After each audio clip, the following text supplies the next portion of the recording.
Hello, I will be presenting the work Combinatorial Rank Attacks Against the Rectangular Simple Matrix Encryption Scheme. My name is D.Apon. This is joint work with my colleagues Dustin Moody, R.Perlner, Daniel-Smith-Tone from NIST, Daniel-Smith-Tone also jointly with University of Louisville, as well as with Javier Verbel from Universidad Nacional de Colombia. A brief summary of this work. So we focus on Ding's ABC crypto system, which is one of the few candidates for a multivariate encryption scheme. This was first published in 2013, and there have been variants since then. Similar to other multivariate crypto systems with a low rank component in the central map, there are two real attack strategies against such schemes. The first is an algebraic style of attack, where you could apply techniques from Bardet et al. 2020. There's also the second type, a combinatorial attack. This line of work was pioneered by co-authors on this paper, Dustin Moody, R.Perlner, and Daniel-Smith-Tone, in a sequence of 3 works from 2014, 2016, and 2017. And this work is a continuation in that line, now at 2020. And the idea is that there's additional structure in these maps, and you can use this so that the attack complexity is less than you'd be expected to find from a naive analysis of the rank of the central map components. Comparing the two techniques, algebraic and combinatorial, these combinatorial attacks are more powerful than the algebraic attacks when the field size Q is relatively small. For example, 2 to the 8, which is the case with the ABC crypto system's current parameter sets. Our contribution in this work, we extend previous combinatorial key recovery attacks to the rectangular version of the scheme that has not yet been attacked by these attacks. And we also, for the first time, demonstrate that these attacks can be sped up by a reaction attack, where a known plain text produces a decryption failure. To begin, just a brief overview of multivariate cryptography. The public key is going to be a system of M polynomial equations and N variables over FQ. Here's an example of such a system.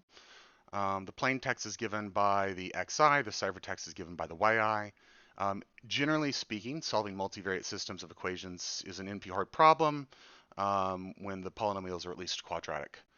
And to do multivariate crypto, the private key is going to be some special structure that allows the private key holder to solve for the xi quickly.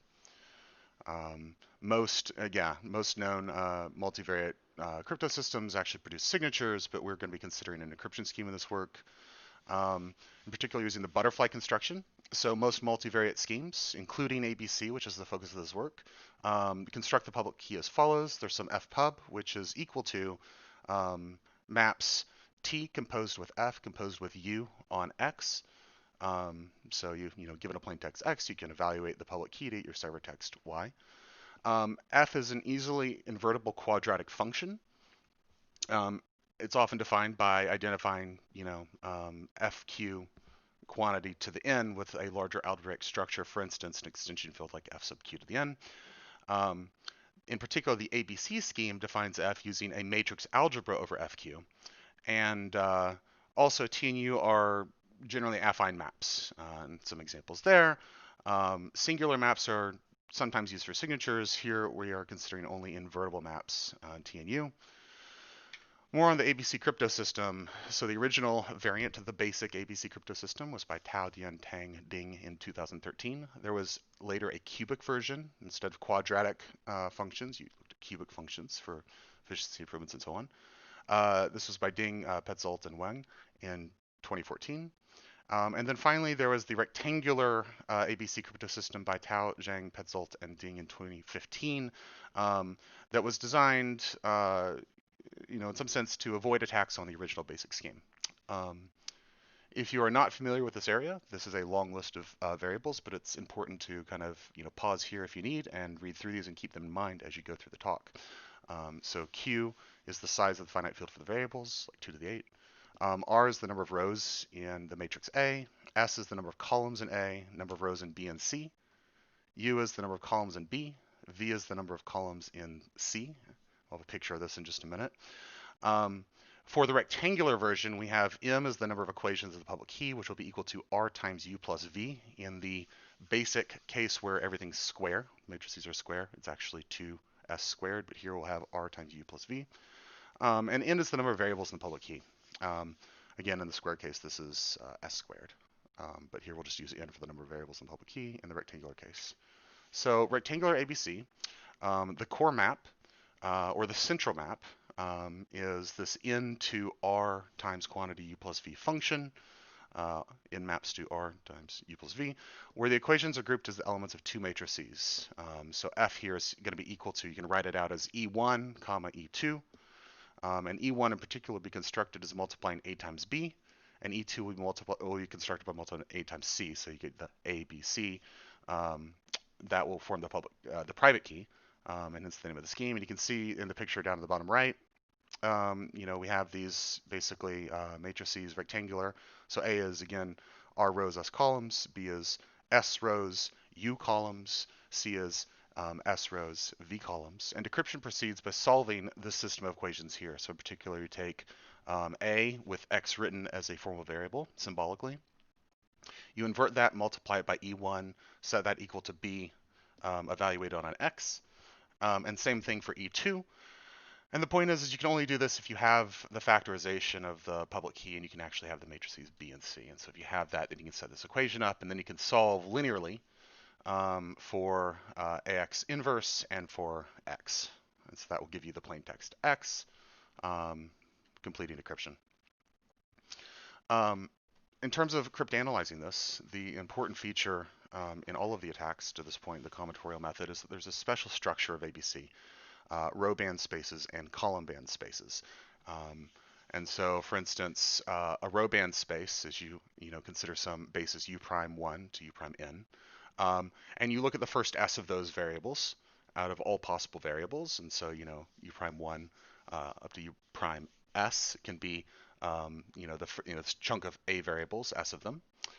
And all quadratic monomials in the ith row of E, for instance, this component here, E, this ith row, will contain at least one factor of u prime 1 up to u prime s. And you can also get an additional V equations from the same row of A times C equals E2 with the same property where all the quadratic monomials of the ith row of E2, E2 being the second map here of the public key, have this factor of the variables u prime 1 up to u prime s. And we're going to call these u plus v equations and their linear combinations row band space maps. We're also going to define a row band kernel. This is the space of vectors x such that if you evaluate these variables, these kind of linear forms on x, they equal 0. And again, there's this similar special structure for column band spaces. This is very similar to the prior slide, other than just to point out that now you have a basis where you're looking at variables u prime 1 through u prime s, where you're looking at the kind of this column from B, and these will show up as a factor in a jth column of E. Okay, so you have row band spaces, column band spaces. The first question we want to ask is how many band spaces are there? So you can generalize the concept of a band space as follows. So you have row band spaces. So for any constant, non-zero, r-dimensional row vector rho, the space of quadratic maps spanned by the u plus v components of rho on E1 concat E2 has a band kernel equal to the solution space of the equation rho times a evaluated at x equals 0. And column band spaces have a similar kind of feature. It's now u plus v dimensional. You have E1 concat E2 times sigma on the right. And this will give you, again, a band kernel equal to the solution space of a similar equation for the column. So that's a structural property we need of ABC. Our attack tool will be the discrete differential. This is a bivariate analog of the discrete derivative. So in particular, df on x comma a is defined equal to f on x plus a minus f on x minus f on a plus f on 0. In particular, its entries are these symmetrized coefficients of quadratic monomials in F. So in particular, you can have this definition here where, F itself can be defined as the summation um, on X, right? Some spectra X. It can be defined as a summation for all the I less than or equal to J of some coefficients Cij times Xi times Xj. This will imply that the differential df on Xa is equal to this other sum here. In particular, the coefficients are now this kind of second differential on f sub ij on the xi aj. In particular, you can define this kind of these constants, the second differential of f ij as cij if I is not equal to j, and 2 cij if I is equal to j. So, if you represent this as a matrix along the diagonal, you get a multiply by 2. In particular, df is a 2 tensor. So that means that for any linear maps and change of basis, map or matrix U, you can define a change of basis, f prime of x equals f, apply u to x to change basis. And this is going to act on the discrete differential form of this. If you have, the differential df prime of xa, this equals df of ux comma ua. So change of basis works nicely here. We're going to need to look at then the differential form of band space maps. It has kind of this image here. So the shaded areas of this matrix show where there's possibly non-zero entries, the u prime I basis. And the white cells are going to be all zero entries. This is what the band space maps differentials look like. In particular, this form here has low rank. So in particular, it's like 2 times s, give or take, is the rank of this thing. And this kind of also implies there's a differential invariant here. So if you take this matrix and apply it to a column vector with zeros in the top s coordinates, it will get mapped to a column vector with zeros everywhere except the top s coordinates. And so that's some kind of algebraic intuition for why this is useful. So given this machinery, we can actually talk about the overall strategy for attacks, going back to Moody, Perlner, and Smith-Tone in 2014, 2017, and so on. So the overall strategy for attacks against ABC work as follows. So you're going to select, or rather guess, n-dimensional vectors W1 and W2, kind of as inputs to these maps. You're going to set up this following system of equations. So you're going to look at for instance, the summation from I equals 1 to m being the number of equations in the public parameters.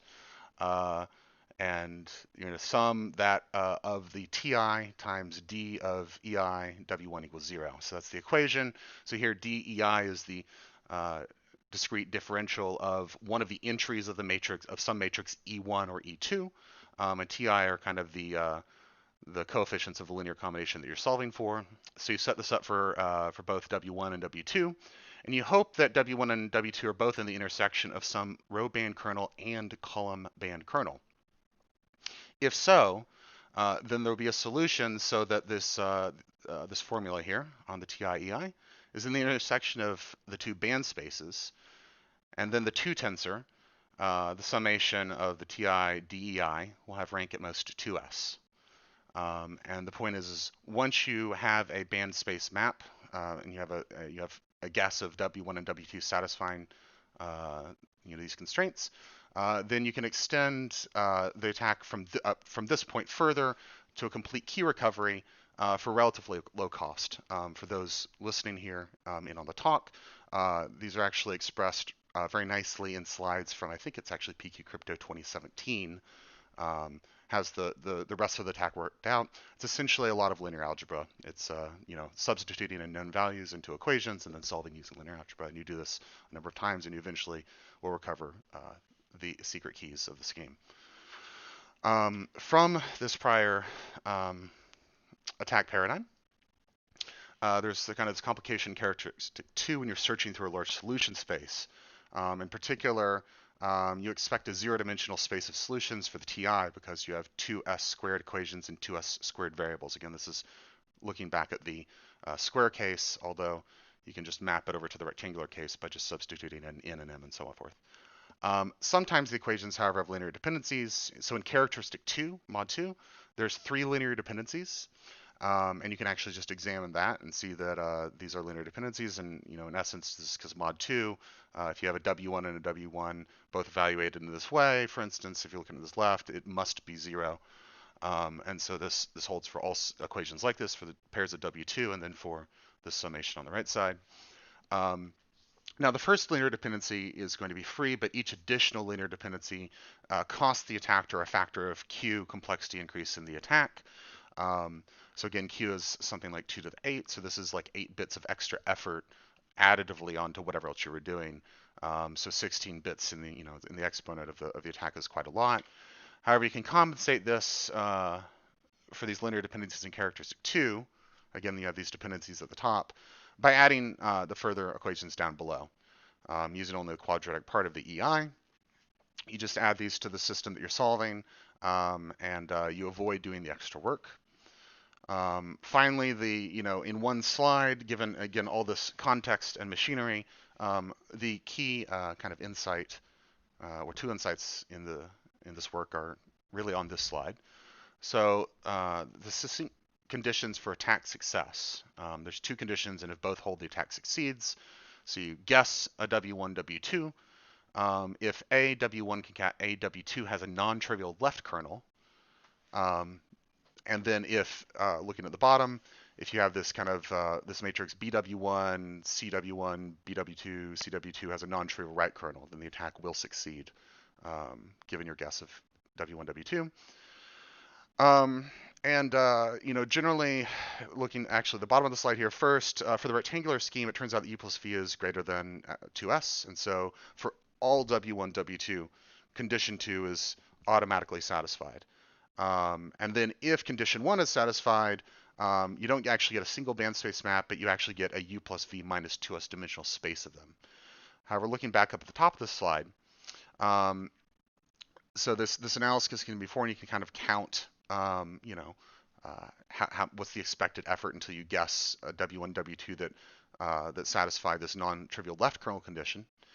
But the interesting thing here especially is that if the encryption of W1 results in a decryption failure, then it actually increases the probability that AW1, AW2 has a non-trivial left kernel by a factor of Q, again a factor about 2 to the 8. So there's a reaction attack. If an attacker can use a plain text known to make decryption fail as one of its guesses, then it only has to search for the other W2 matching the rest of the conditions, and then the attack cost is reduced by a factor of Q. And we kind of want to highlight here that this is the first time in this context where reaction attack seems to actually lead to kind of a stronger attacker advantage. Finally, there's just kind of this caveat, right? What if m, the number of equations, is greater than 2n, the number of variables? Some parameter sets of rectangular ABC actually indeed have m greater than 2n. In that situation, it means the equations we solve for the TI are underdetermined. However, again, because when we get this W1, W2 satisfying the non-trivial kernel conditions from before, we expect this U plus V minus 2S dimensional space of solutions. And in fact, we have m minus U plus V minus 2S is less than 2n for all parameter sets. So what we can actually do are choose a more arbitrary extra linear constraints. In particular, you can set a equal to m minus 2n. Just pick arbitrary extra linear constraints on the solution space, and this will make sure that the equations are fully determined and that you can solve them using linear algebra. We evaluated this experimentally. So here's the concrete complexity attack against the rectangular ABC scheme with its proposed parameter sets. So you can see there's 3 schemes here, 3 parameter sets for the rectangular ABC scheme, proposed at security levels of 80 bits of security, 90 bits of security, 100 bits of security. So you can see the parameters on the left. Again, you can see the modules being 2 to the 8. A is, again, the number of extra random linear constraints we add to the system, make sure that you can solve for the TI. And there are the complexities that we derive. In particular, you can look at the bottom one, security level 100, which is closest to a NIST Category 1 scheme, closer than the others. And there you can see that the combinatorial attack complexity outright is 2 to the 85. But if you actually know a plain text that causes a decryption failure, instead of 2 to the 100, it's down to 2 to the 85. If you know a failing plain text, it's down to 2 to the 77 work to recover the secret key. And that completes the talk. Thank you very much for your attention.